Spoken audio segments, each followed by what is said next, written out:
I haven't had issues with Puff. I don't like him like that. Like, I don't like things that he would do and make me uncomfortable. So we're speaking on Diddy, we're speaking on Puff. Yeah. Okay.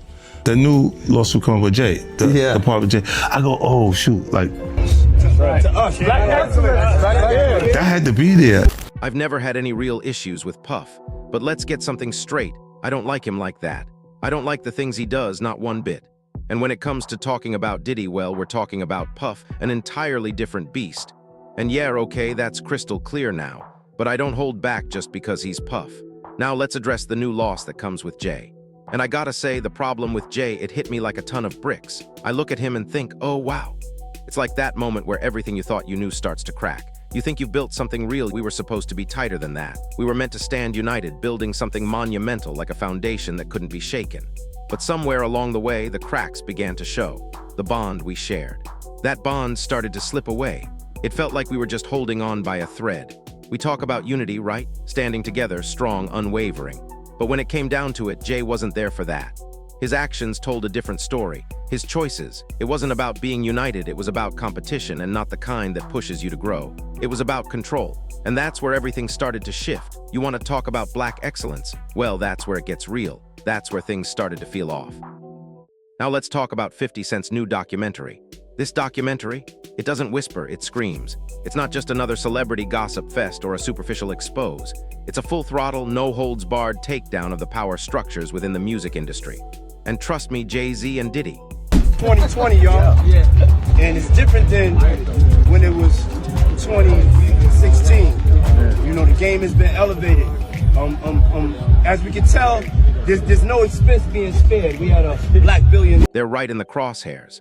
50 Cent has the entire hip-hop world talking, not because of the salacious details it reveals, but because of what it finally uncovers. For decades, whispers have followed the names of Diddy, Jay-Z, and the silent power structures that have shaped hip-hop. But now, that silence is broken. 2020, yeah, that's when everything began to change. We're no longer stuck in 2016, where things were a little different, a little more contained. The game has evolved. You can feel it in the air. The money, the power, the reach, they're on a whole new level. We've got black billionaires now, and the doors of influence are wider than ever. But still, that silence, it's over. The walls have come down. Curtis 50 Cent Jackson, the man who brought Sean Diddy Combs' alleged criminal activities to light in The Reckoning on Netflix, is back. But this time, he's not just documenting scandal. Oh no, he's pulling back the curtain on how power itself was built within hip-hop. He's unraveling the system, showing us exactly who got played, who got left behind, and who held the keys all along. From Diddy's courtroom downfall to Jay-Z's untouchable, almost mythical status, 50's documentary isn't just about retelling stories we've heard before. It's rewriting hip-hop's history from the inside out. Through exclusive insider testimonies, court documents, and raw commentary, this documentary paints a chilling portrait of an industry that's been controlled by a select few. Came in association, like you see, their kids even have Grammys. Like they don't sing yet. They don't sing. Right. They don't rap yet, and they already have Grammys and shit. So it's like they give them this trophy so we secured it. An industry where image was sculpted to perfection, loyalty was only as strong as your paycheck, and silence was the price of staying in the game. If 50 is right, what we've been calling success for all these years might have been nothing more than carefully engineered manipulation all along.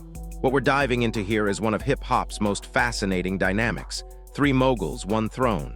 For years, fans have speculated about the tension between 50 Cent and Jay-Z, but 50's documentary flips the narrative entirely. What we thought was rivalry, it wasn't just competition. It was a fight for control over the very soul of hip-hop itself. I look at Jay and I ask, oh, that's your big homie, right? The one you model yourself after, a man who looks up to a gay painter. What are we really talking about here? On one side, there's 50 Cent, loud, unapologetic, and totally unafraid to speak his mind. He's a self-made disruptor, a force who built his empire from the ground up by turning the truth into entertainment. On the other side, Jay-Z, the king of calm, the man who played the game with ice-cold strategy. A businessman first, rapper second. He rose by thinking 5 steps ahead while everyone else was playing checkers. And then there's Diddy, sitting right in the middle, a man who understood the game better than anyone, the ultimate connector, the one who turned parties into power, meetings, and music into a tool for influence. But in 50's view, Diddy wasn't just the life of the party. He was the gatekeeper, the man who could build you up or break you down. According to the insiders, Diddy was at the heart of a system that decided who would rise and who would fade into obscurity. What we thought was just competition between industry heavyweights, turns out it wasn't about rivalry at all. The film's sources puts it bluntly. It was containment. What we saw as industry rivalry, it was strategic control. The same names kept getting those major awards, topping the radio charts, landing lucrative business deals. Meanwhile, others, they just vanished, their careers completely shut down. But behind it all were the very people fans revered as heroes, the men who shaped the image of hip-hop. One of the most explosive revelations in the documentary is the claim that Jay-Z and Diddy might have been part of a larger strategy to quietly suppress new talent from the East Coast. What? Simple, money. By the early 2000s, New York artists were demanding multi-million-dollar contracts, controlling their own masters and calling their own shots. Meanwhile, the South was booming. Cheaper artists, faster production, club hits that sold big but didn't require heavy investment. According to one executive interviewed in the documentary, the labels realized they could make a lot more money by steering attention away from the East Coast scene. And so, they did. Projects were shelved, up-and-coming rappers were frozen out, and anyone who didn't fit the plan was left to wither. And at the top of that structure, the documentary suggests, were Jay-Z and Diddy, two men who had enough influence to shape trends and enough ambition to protect their dominance. This, in turn, ties directly into 50 Cent's own rise. When 50 was blackballed in New York after his early mixtape success, no label in the city would touch him, not a single one. He had to pack his bags and take his talent to Dr. Dre and Eminem on the West Coast, where he finally broke through. I've never said anything bad about Dre or M. Our relationship is untouchable. M's like Dre to me, respecting them isn't optional. It's about the chain of command. In the documentary, a former label insider explains it simply. They didn't want another 50 Cent. They wanted silence. And it's a chilling line because it completely flips the narrative we've believed for years. Maybe 50's success wasn't a victory in spite of the industry. It might have been a warning. A stark reminder of what happens when someone refuses to play by the rules. And then there's the long-standing, often misunderstood relationship between Jay-Z and Diddy. For years, we've been led to believe they were separate titans of the game, two moguls with their own lanes, linked only by mutual respect and success. But 50's documentary hints at something far deeper, a quiet alliance built on shared interests and unspoken secrets. Even when Jay-Z's lawyer publicly denied any personal connection, the two were often seen together at exclusive parties, industry meetings, and high-profile charity galas. And the questions begin to surface. If Diddy's downfall goes this deep, what does it say about the people standing next to him? The documentary presents another uncomfortable truth. If Diddy's fall from grace is this deep, what does it say about the men who stood beside him all along?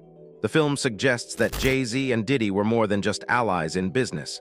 They were quietly supporting each other, protecting each other's empires. When one faltered, the other was there to pick them back up.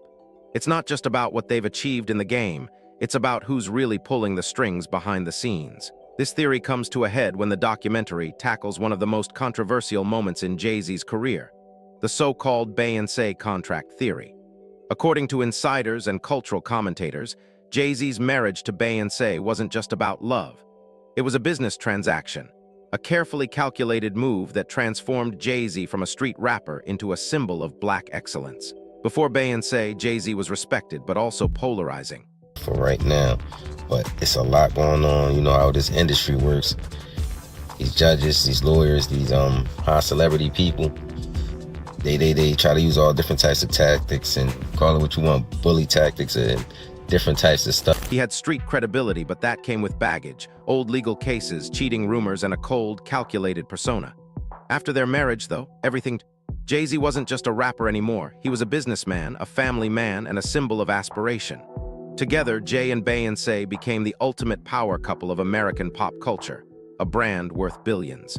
And the documentary doesn't shy away from pointing out that when Jay signed that contract, the trophies started rolling in. Grammys, endorsements, and recognition from every corner of the entertainment world. The documentary suggests that this transformation, this elevation of Jay-Z, wasn't just because of his talent. It was the power of Beyonce's spotless image that helped him bury his past controversies and rebrand himself as untouchable. This section of the documentary leaves us with one final question. Was their marriage about love or leverage? As the film continues, it turns toward one of Jay-Z's most personal controversies, the ongoing paternity saga with Ryer Satwait. For over a decade, Ryer has claimed that Jay-Z is his biological father, a claim that's been dismissed in court but never fully silent.